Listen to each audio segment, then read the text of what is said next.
Baik, Ibu lanjutkan.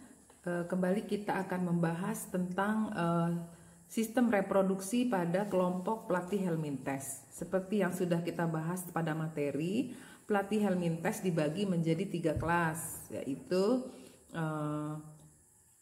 Turbellaria, cacing getar, lalu Trematoda, cacing isap, dan Cestoda, cacing pita. Kalau Turbellaria itu dia reproduksinya dilakukan secara terpisah. Ada yang seksual, ada yang aseksual. Kalau yang seksual itu dilakukan oleh satu individu. Tidak bisa dilakukan oleh satu individu, harus 2. Walaupun dia bisa melakukan proses perkawinan hermafrodit, ya. Sedangkan yang aseksual dia melakukannya secara pembelahan tubuh. Nah, dengan proses reproduksi aseksual pembelahan tubuh ini, maka kelompok cacing rambut getar itu mampu beregenerasi tinggi, ya, daya regenerasinya sangat tinggi. Nah, demikian ya untuk Turbellaria. Baiklah, sekarang kita lanjutkan pada kelompok atau kelas Trematoda cacing hisap. Yang kita pakai adalah cacing hati. Contohnya cacing hati Phaseola hepatica. Nah,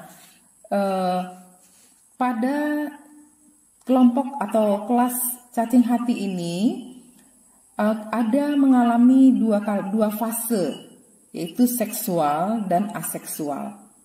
Seksual itu terjadi pada saat di tubuh inang utama, ya. Jadi ada 2 inang, inang utama dan inang perantara.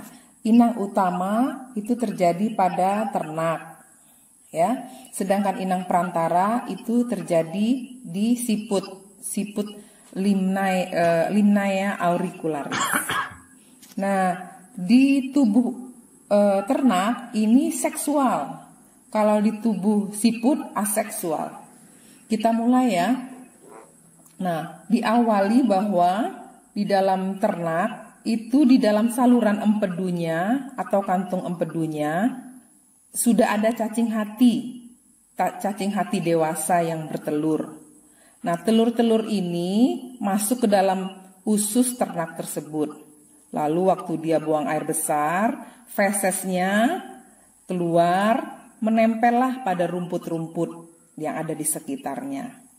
Nah, ya, ini adalah seksual. Di alam, ya, jika telur-telur cacing tadi, cacing Trematoda, cacing isap telur di alam, jika dia mendapat tempat yang sesuai, maka telur tersebut akan menetas. Masih di alam nih ya, telur itu menetas dan tumbuh menjadi larva pertama, namanya Miracidium, ya, Miracidium. Itu dia biasanya berada di tempat yang basah dan berair.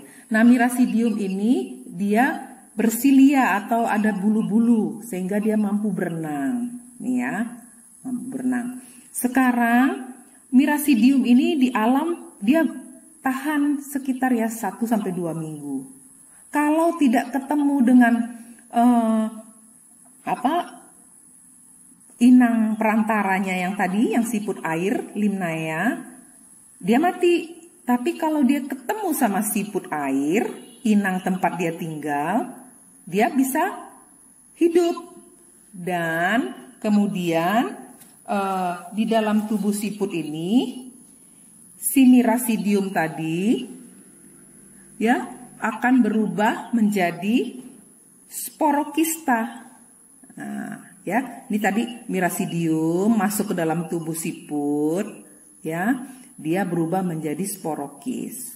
Sebentar, sporokis. Nah, kemudian masih di dalam tubuh siput nih, sporokisnya berubah menjadi larva kedua. Ingat tadi larva pertama ada di alam, namanya Miracidium, ya, di alam nih. Tapi kalau sudah dalam tubuh siput, Miracidiumnya berubah menjadi sporokis. Sporokis berubah menjadi larva kedua, namanya Redia. Lalu redia ini tumbuh lagi menjadi larva ketiga namanya Cercaria. Ya. Nah, Cercaria ini karakternya? Dia memiliki ekor. Nah, sehingga dapat berenang. Keluarlah Cercaria ini dari tubuh siput dan berenang. Kemudian di alam Cercaria ini berubah menjadi Metacercaria yang menempel di rumput-rumput. Nah, rumput-rumput ini dimakan lagi oleh ternak. Siklusnya berputar kembali, ya. Masuk lagi ke usus, keluar dari kotorannya, ya begitu terus. Masuk ke alam Miracidium dan seterusnya. Jadi siklusnya seperti itu. Ya. Oke. Baiklah, sekarang kita lanjutkan pada kelompok. Lanjutkan lagi sekarang sistem reproduksi yang terjadi pada kelompok Cestoda atau cacing pita. Nah, Ibu yang pakai contoh di sini adalah cacing pada Taenia saginata, ini pada sapi, dan Taenia solium yang terdapat pada babi. Ya, sebelumnya Ibu tunjukkan dulu bagaimana bentuknya cacing pita. Di buku kalian, ini cacing pita tuh panjang, namanya juga kayak pita ya. Nah, nih. Dia bersegmen-segmen. Lihat nih, panjang sekali. Tiap segmennya ini kalau Ibu potong, nah bentuknya seperti ini nih. Jadi setiap segmen ini namanya proglotit ya. Satu segmen disebut proglotit. Jadi cacing pita tersusun atas proglotit. Nah, proglotit ini sudah komplit di dalamnya. Ada ovarium, ada testis. Jadi satu ini sudah komplit alat kelamin. Jadi dia mampu memperbanyak diri luar biasa.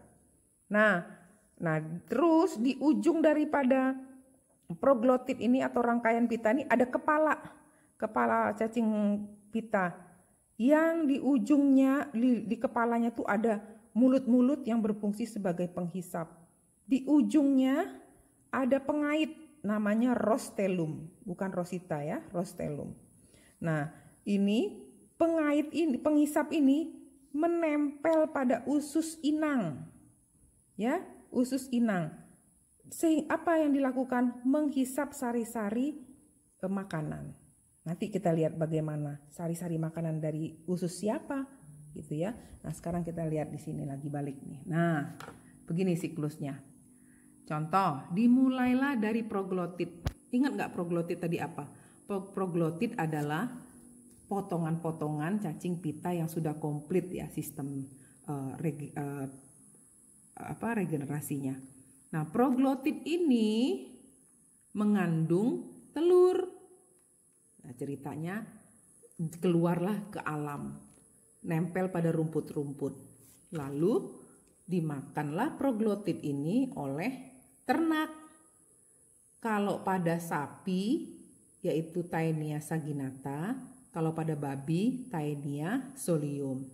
Nah, telur ini yang dimakan oleh ternak, di dalam tubuh ternak berubah menjadi onkosfer. Apa onkosfer itu? Itu adalah embrio cacing. Terlepas dari telur, menembus dinding usus, masuk ke peredaran darah dan masuk ke otot daging ternak tersebut. Lalu onkosfer di dalam otot atau daging ternak ini dia berkembang menjadi Cysticercus.